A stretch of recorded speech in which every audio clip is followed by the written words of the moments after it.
मौसम बहुत ज़्यादा ठंडा हो गया है। मार्च ख़त्म होने को है। आज 20 तारीख है। ये कल 19 तारीख की डबिंग है।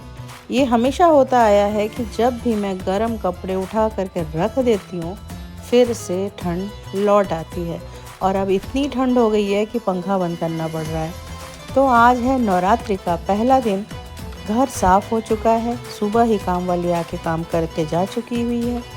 और बहुत खूबसूरत सा मौसम है, प्यारा सा, ठंडा सा। और घर साफ़ होने के बाद अब मैं नहा चुकी हूँ। और नहाने के बाद अब मैं जा रही हूँ भगवान जी का मंदिर पूरा साफ़ करूँगी। जितनी भी मूर्तियाँ रखी हैं सबको स्नान कराऊँगी। उसके बाद उन्हें फिर से स्थापित करके गंगा जल छिड़क करके और उसके बाद उन्हें उनकी पूजा की जाएगी। तो मैं अब शुरू करूँगी अपना सारा काम। ये वीडियो मैंने थोड़ा स्लो करके चलाई जिससे कि मैं अपनी पूरी बात बता सकूं।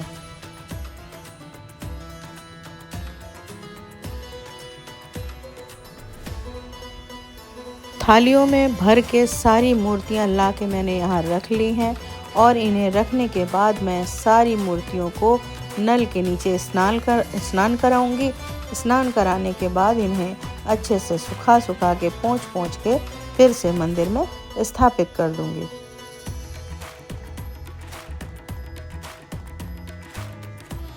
ये 3 थाली के करीब भगवान जी का सामान और भगवान की मूर्तियाँ उसमें निकली हैं, जिसमें कि लड्डू गोपाल अपने बिस्तर के साथ ही आ गए हैं स्नान करने।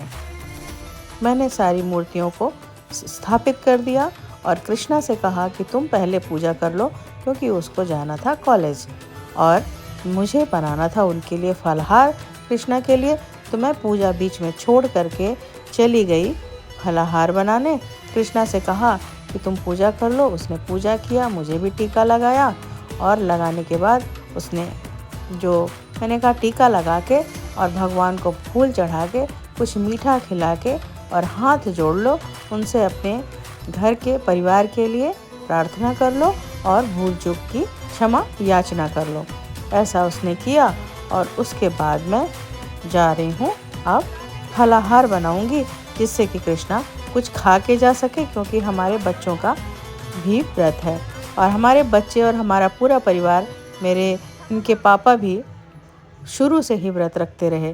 तो हमारे बच्चे बचपन से ही, आँख खुलने के बाद से ही परिवार अष्टमी यानी नवरात्रि का पहला दिन और आखिरी दिन यानी अष्टमी में व्रत रखते हैं। तो मैंने भून लिया आलू, जिसमें कि बहुत हल्का मसाला डाला है। जीरा नहीं डाला है, जीरा पाउडर डाला है, नमक डाला है, देसी घी में भुना है और हरी मिर्च बड़ी बड़ी तोड़ के डाल दी, जिससे कृष्णा इसे अलग छांट के रख सकें। फिर उसका टिफ़िन लगा दिया, क्योंकि ये आते हैं 6-7 बजे। तो मैंने कहा ऐसा ना हो कि बीच में बच्चे को भूख लगे तो सिर दर्द हो जाएगा। मैंने कहा बेटा 1 कप चाय ले करके तुम वहाँ पे फलाहार कर लेना। फिर मैं आई अपनी पूजा को संपन्न करने। जब बच्चे को दे दिया, दोनों बच्चे लेके अपना अपना लंच चले गए। उसके बाद मैंने तसल्ली से बैठ के भजन लगाया जोर का और उसके बाद बैठ गई पूजा की तैयारी करने और पूजा करने।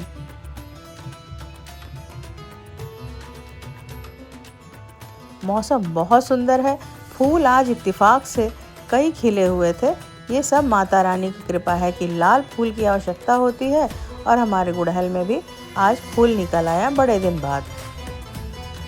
वैसे इक्के दुक्के निकलते रहते हैं, लेकिन आज 3-4 फूल निकल गए। और अपराजिता के फूल तो बहुत खिल रहे हैं, लेकिन चला गया है इसका पूरा, उसकी बेल चली गई हैं ऊपर की ओर, जो कि ऊपर जाके खिल रही हैं। तो ये जाके यहाँ खिल रही हैं। अब वहाँ पहुँचना बहुत मुश्किल है, तो जो भी नीचे मिल जा रहा है वो मैंने तोड़ लिया, जिससे शिव जी पे चढ़ा दूँगी। मोगरे के फूल यानी मोतिया का फूल यानी बेला का फूल खिलना शुरू हो गया है और ये से भी मैंने तोड़ लिया। साथ में मैं तोड़ती हूँ थोड़ी सी तुलसी की मंजरी। तुलसी की मंजरी मैं अपने लड्डू गोपाल और अपने बजरंग बली को भी चढ़ाती हूँ। और ये मेरा नित्य का नियम है कि तुलसी की मंजरी में बहुत निकलती है। मेरे यहाँ प्रचुर मात्रा में मंजरी निकलती हैं। ये पौधा मैंने पहले भी दिखाया होगा, ये बहुत घना है। फिर मैंने सारा पुष्प एकत्र किया। वैसे तो मैं खरीद के माला और पुष्प बहुत सारा नीचे से लेके आई हूँ मार्केट से, लेकिन अपने घर का तोड़ा हुआ फूल भगवान को चढ़ाने में जो आनंद आता है वो उस आनंद का कोई मुकाबला नहीं। फिर मैंने अपने आराध्य की पूजा की, बहुत मन से, बहुत ही पवित्र हृदय से, बहुत निर्मल मन से, बहुत मन लगा करके इनकी पूजा की। और पूजा करने के बाद फिर मैंने आरती की। आरती में सुबह मैं अकेली रह गई क्योंकि बच्चे दोनों चले गए, तो मैं अकेले ही मैंने पूजा करके और आरती कर ली।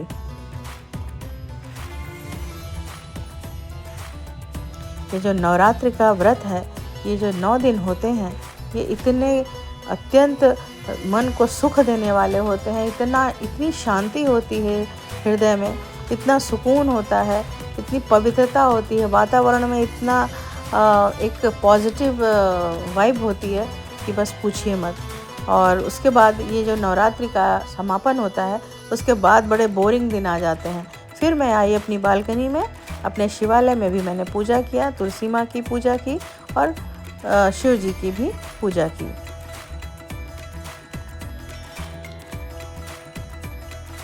फिर मैंने इनकी भी पूजा की, जो कि मैं सुबह शाम डेली करती हूँ। और फिर उसके बाद पूजा पूरी संपन्न की, आरती की। आरती करने के बाद मैं जाऊँगी, एक ब्लैक कॉफ़ी पीऊँगी और थोड़ा सा खाऊँगी मखाना। बस मेरी डाइट हो जाएगी पूरी। धन्यवाद। जय माता दी।